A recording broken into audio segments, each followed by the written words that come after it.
All right, good morning, everyone. I'd like to call this meeting to order. The Polk County Board of Commissioners. Today is Wednesday, September 20th. All commissioners are present. We'll begin with any comments for items not on this agenda. Anybody would like to address the board at this time? Please do so. Seeing none, next is approval agenda. Do I have a motion to approve the agenda as presented? So moved. All those in favor, please say aye. Aye. Aye. Next, do I have a motion to approve the minutes from September 13th? Also move. Second. All those in favor, please say aye. Aye. Aye, motion carries. And do I have a motion to approve the consent calendar? So moved. Second. All those in favor, please say aye. Aye. Aye. Next on the agenda, the board would like to honor the life and service of Judge Luukkonen, and Commissioner Pope has graciously offered to make a statement on behalf of the board. Commissioner. Thank you, Mr. Chair. So I've written a statement that I'll read into the record. The Polk County Board of Commissioners today acknowledge the news of the passing of Judge Charles Luukkonen. Though many of us knew him as Charlie outside the courtroom, as he was a very persuasive power when it came to community leadership, mentoring, and fundraising, many only knew him as Your Honor. His professionalism behind the bench and his jurisprudence were second to none in Polk County judicial history. Judge Luukkonen was firm but fair and was always concerned that the outcomes for an individual involved in the judicial system were positive and transformative.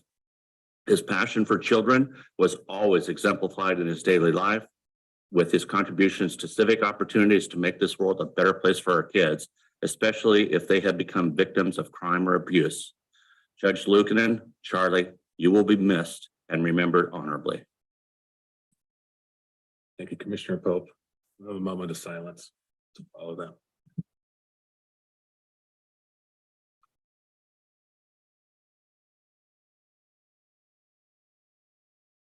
Thank you again for that tribute. Next on the agenda, the board will consider resolution 23-13 in the matter of proclaiming Polk County's call for the repeal of the decriminalization provisions enacted pursuant to Oregon ballot measure 110. Commissioner Mordhorst. Thank you, Mr. Chair. I'd just like to start by letting you know that we have worked on this for the past 5 to 6 weeks. Coming to the resolution on today, on behalf of the Polk County Board of Commissioners, Polk County Sheriff, and Polk County DA, I'd like to present resolution 23-13. The matter proclaiming Polk County's call for the repeal of the decriminalization provisions enacted pursuant to Oregon ballot measure 110. The Drug Addiction Treatment and Recovery Act was passed in 2020 with promise of reducing crime, improving public safety, saving lives, and increasing access to treatment. The evidence shows that the provisions in Measure 110 have not achieved their stated goals, leading to a dramatic increase in overdose deaths in Oregon. In 2020, there were 585 overdose deaths, with 1,161 confirmed overdose deaths in 2022, more than doubling the number in just 2 years. Rand Corporation stated drug use costs the U.S. $1 trillion per year in crime, healthcare, and lost productivity. Measure 110 has reduced law enforcement's ability to effectively enforce drug manufacturing and delivery statutes. As of June 30th, 2023, of the 5,897 violations filed in Oregon Circuit Courts since Measure 110 went into effect, more than 60% resulted in a recipient failing to pay and facing no further penalties. Most of the rest were dismissed or are pending. Over 3,803 failed to appear. Members of the law enforcement and the criminal justice system have reported that Measure 110 has made it more difficult to motivate drug users to enter treatment, with the treatment referral hotline receiving just 119 calls, less than 3% of those cited. The threat of arrest and prosecution served as a deterrent to some people from using hard drugs. Measure 110 has removed this deterrent. A study of the National Institute of Drug Abuse found that drug users are more likely to commit property crimes, two and a half times more likely to commit burglary, 2 times more likely to commit larceny, 2 times more likely to commit motor theft, also 2.5 more times likely to be involved in drug trafficking than non-users. And they contribute to 1 in 5 violent crimes. Measure 110 has reduced the quality of life for Polk County residents. Hard drug is often associated with public nuances, with behaviors such as loitering, littering, aggressive panhandling, and increased criminal activity. This has led to a diminished ability to safely use our parks and other public spaces inhabited by drug users and limits local government's ability to maintain quality public spaces. We, as the Polk County Board of Commissioners, Polk County Sheriff, and the Polk County District Attorney believe the derogatory effects and long-term threats to the health, safety, and welfare to the citizens of Polk County by Measure 110 should be acknowledged, and that Measure 110 should be repealed. Copies of the resolution will be available upon request. Thank you, Chair. Thank you, Commissioner. With that, do I have a motion to move resolution 2313 forward? Move to adopt. I'll second that. And I'll open up the floor to discussion. I have a statement here. Thank you again, Commissioner Mordhorst, for bringing this forward. As stated in the resolution, Measure 110 was supported by the majority of voters in Polk County and the state, at least in part due to the promise of a more public health centered approach to addiction and recovery, and the promise of more funding to close the resource gaps in recovery and treatment services in our communities. I support the state's and Polk County's continued focus on developing these programs to increase access to these and other mental health services in every community. However, I believe cutting the public safety system out of the solution needs to be re-examined. Polk County traditionally made good use of downward departures, jail diversion programs like drug courts, and evidence-based supervision practices to reduce recidivism and encourage people with serious addictions toward behavioral health services. We need to find better balance as a state and bring the public safety community to the table. However, I don't support much of the recent political rhetoric in the media that Measure 110 is the cause of all of our social ills, or that we need to ignore the evidence-based recovery strategies that work best for people struggling with addiction. However, I would like to see local jurisdictions empowered to manage their public spaces and the public consumption of drugs and alcohol, have more options for regional sobering facilities, and more incentives for folks struggling with addiction to drugs and alcohol to engage in addiction services. For these reasons and others, I support this resolution to repeal the decriminalization elements of the measure. Any further discussion? With that, all those in favor, please say aye. Aye. Aye. Motion carries unanimously. Thanks again, Commissioner. Okay. Next up, we have reclassification of an employee, Mr. Hawkins. Yes, good morning, Mr. Chair, members of the board. Excuse me, we're here to request a reclassification that was missed actually back in June, something we should have taken care of then. We're requesting that Stephen Kale be reclassified from a civil engineer 1 to a civil engineer 2. Stephen has met the benchmarks that are required to take on the 2 position. He met those in June. It just had been missed. Along with that, we are requesting that he be allowed, generally this is a 1-step kind of increase. We're asking that he be able to receive a 2-step increase because not only has he met those marks, but he's actually taken on extra duties that aren't in any of our civil engineer job specifications, to the likes of almost acting like our roadmaster. He's done a lot of extra work. I know for sure, I know Todd's here, but over the summer, there's a lot more on Stephen's plate. So with that, we are making this request be retroactive back to June 1st. For a fiscal year impact for a full 12 months, we'd be looking at approximately $9,500 to include PERS contributions. I'm good with that. Steve Right. does a great job. Yes, he's done a very good job for us. So thank you. Good to go by consensus. Thank you. We'll take care of it.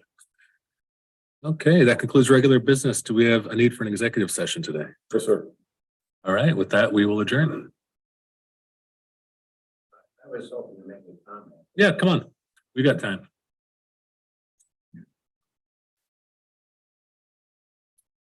Even though it's passed, I think a comment is appropriate on 2313. If you would state your name for the record, we know who you are, but for the public's benefit. Jeff Havlin, I don't live in Dallas. I'm North Perrydale Road. I want to speak of four things. My son used to come over from Bend to Oregon City and get on the train, put his wife and children on the train for like a carnival ride to downtown to the train station in Portland. They don't do that anymore because when they come out of the train station, they're walking on broken needles and syringes. Crunch, crunch, crunch. So that's an economic loss to the city.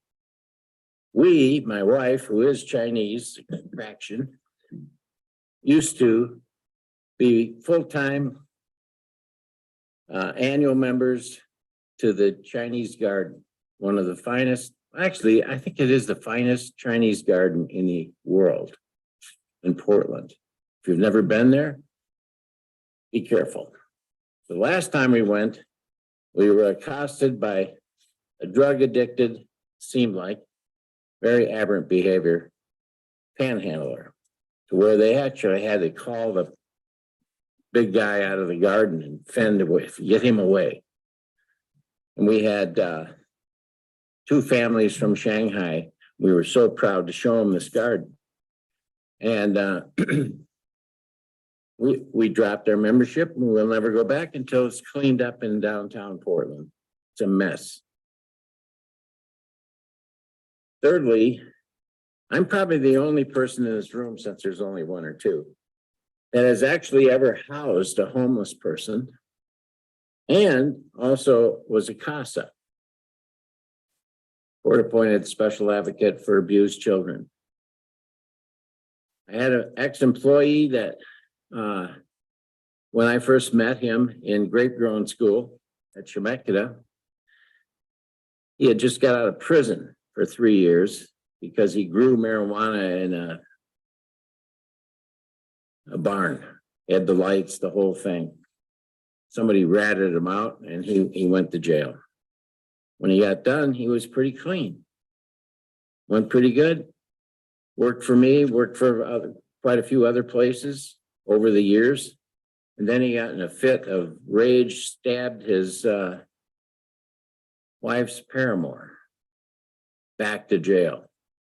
Then he gets out and he had to sell his house north of here in Dallas. And when that was sold, he had no place to go. I said, yeah, you can stay out here on the farm. Not a problem. And then I could see what was going on. By then, it was no longer an issue to have drugs. You know, you get caught, so what? Nothing happens. And so I let him stay till he was able to buy a travel trailer and a pickup, and he put it on there. But he was a mess.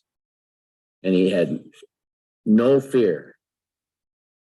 He eventually killed himself. I mean, he died working on this trailer in a person's driveway. And then as a CASA, I had 5 little black children were my group, my little kids. I had to go to court at least once a month to advocate for them.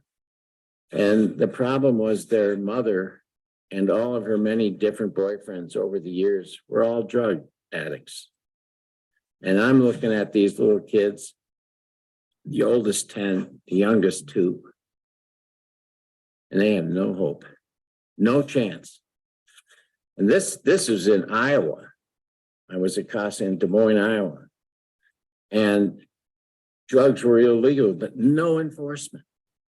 So these people could shoot them up, do whatever, meth, whatever, didn't matter. So I'm glad to see this measure passed. We need to get drugs illegal again so that there's some fear. And it'll keep the usage down, because otherwise we've got little kids like this little family in jeopardy. They have no chance. And this thing going on in Dallas, I understand that drugs will be allowed. it's a riot. One time it is and one time it isn't. I hope you're right. There's not going to be, because you're putting those children in jeopardy. And one of them dies from fentanyl overdose or anything else, the blood will be on the city council's hands. Yeah, I know you have nothing to do with that because this is the county, but that's a fact. Thank you very much. Your testimony. Anybody else like to speak before we adjourn? I'm just gonna plug in here based on the resolution that we just passed. Headline with Salem Reporter this morning, a push to change Measure 110 gains momentum and money. So there is a coalition that has now raised $700,000 to put this question on the ballot in 2024. So it's underway. Dan Bodkin wrote this. Hopefully you will connect those two when you write this story. All right. Closing one last thought. Our homeless issue is a major problem. And recalling Measure 110 is only the first step. It is not the sole contributing factor to this. But I hope this is a great start and we get some momentum going to keep our families housed in Polk County and the state of Oregon. So thank you very much. Right. For the record, the Church at the Park program, I do chair the organization funding this program. Polk County has a voting seat on that board of the Homeless Alliance. Drugs and alcohol are not allowed on site. So any families who would be in that facility there wouldn't be anything on site. That's not allowed and it's staffed 24/7 and that stuff is checked. So, But to be clear, they're not checked for consumption. They just can't consume it on site. that's right. Yeah. What happens if they're found consuming it on site? I don't know what the exact protocols are, but it's not allowed and people have to adhere to behaviors and that's a violation of the agreement to be there. So I know it sounds like a hard ask, but any parent that's doing those drugs with those little kids around, those kids need to be removed, put into foster care, and the parent put right into treatment until they get the kids back when they're clean. You've got to get tough on this. Mhm. Or this state is going to just implode. I've seen too many examples of it. There's nothing further. We will officially adjourn. Looks like we can adjourn and thank you.